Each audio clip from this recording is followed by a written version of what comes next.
Sébastien Petit-Demange ne me démentira pas, puisque tu nous emmènes au château avec un joli sourire. Absolument. Vous savez que les belles histoires, elles commencent souvent par « il était une fois ». Alors, il était une fois un petit garçon qui s'appelait Guillaume. Lorsqu'il a 10-11 ans, son papa l'emmène sur les chemins du Cotentin pour lui faire découvrir les beautés et les richesses du patrimoine.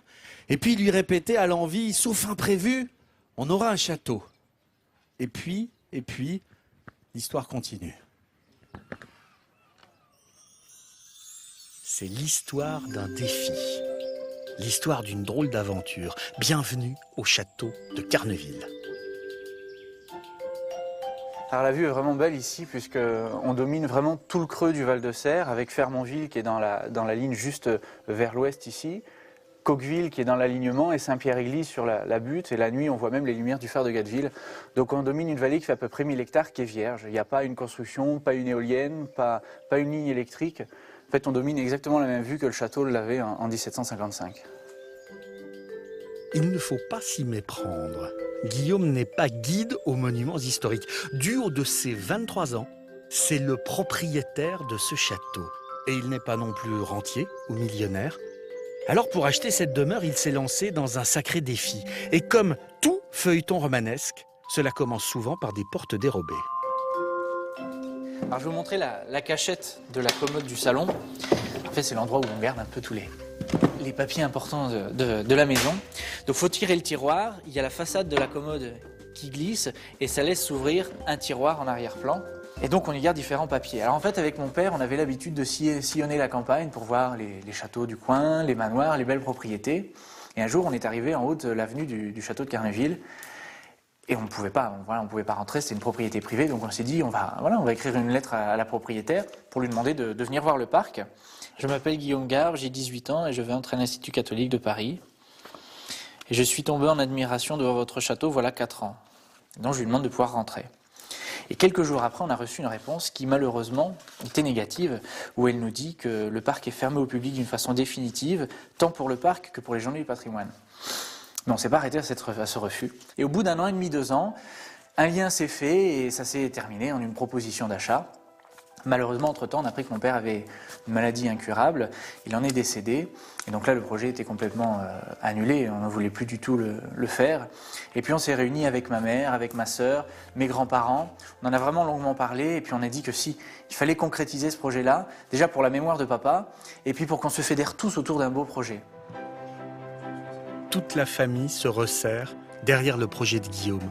Sa mère troque leur maison de famille contre le château et pour que l'échange soit équitable, Guillaume s'engage à payer une rente à son ancienne propriétaire.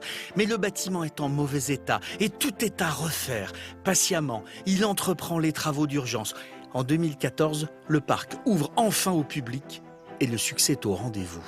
Dans sa folle entreprise, Guillaume sait qu'il peut compter sur les siens.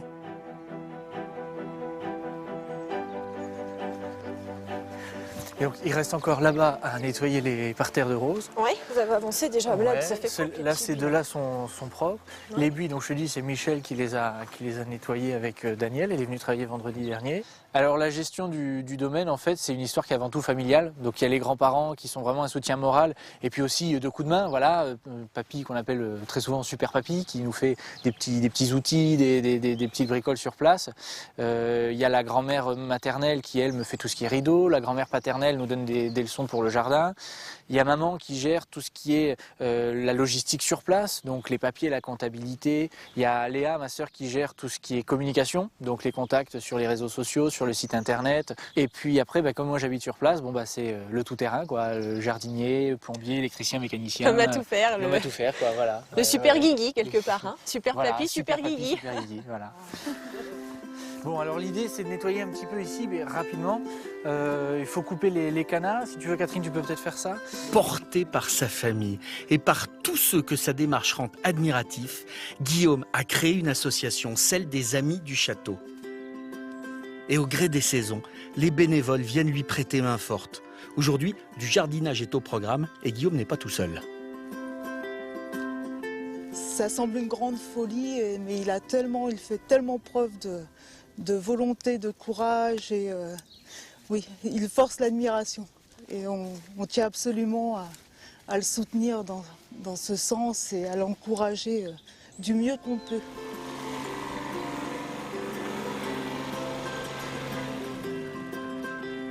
Des moments de doute, Guillaume en a eu, souvent. Bien sûr, devant l'immensité des chantiers pour restaurer le bâtiment, mais aussi pour la vie à deux. Guillaume est célibataire et comment convaincre quelqu'un de vivre avec lui dans ce château du 18e où il fait 6 degrés l'hiver à l'intérieur?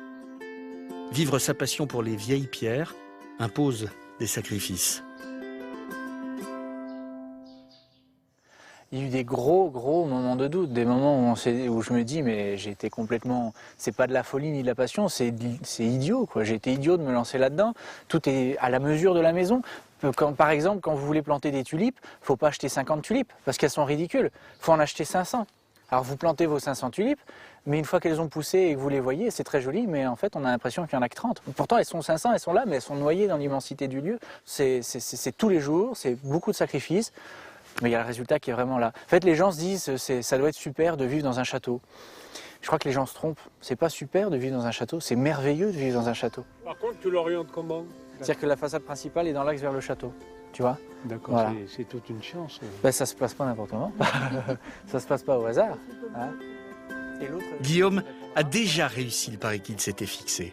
Ouvrir le château sur l'extérieur, organiser des événements pour accueillir les visiteurs et faire que ces murs vibrent comme autrefois. Et quel reportage exceptionnel, hein, vraiment.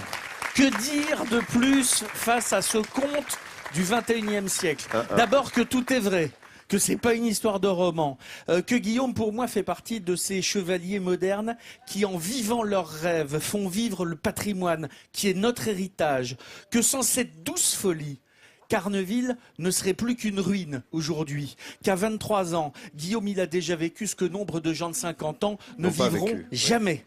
Qu'outre l'entretien de la préservation de ce bâti, Guillaume, il est investi aussi dans toutes les activités touristiques, de promotion de la vie et des beautés du Val de Serre. Que l'an passé, mine de rien, il y a quand même eu 6000 personnes qui sont venues découvrir le château et les jardins. Et puis enfin que Guillaume, pour moi, est un exemple pour tous ceux qui veulent investir dans le patrimoine, pour tous ceux qui veulent faire plus et mieux, comme tu as l'habitude de dire Laurent, pour l'accueil des visiteurs dans ce pays magnifique qu'est la France, que j'ai pas besoin de plus de raisons pour aller lui remettre ce sourire de France qui pour moi est un sourire en or et 5 étoiles. Voilà, bravo. Il y a beaucoup d'émotion dans la voix de Jean-Sébastien, très ému par le travail de ce jeune homme qui effectivement préserve le patrimoine, le transmet, le fait vivre aux autres, amène 6000 personnes à venir découvrir notre histoire, comme tu le dis, dans ce magnifique pays. Félicitations, jeune homme, bravo. Et que ça vous encourage vraiment. Et qu'on aille vous visiter encore et encore. Bravo pour le tourisme français et la préservation du patrimoine. Perpétuer les traditions. Félicitations, jeune homme.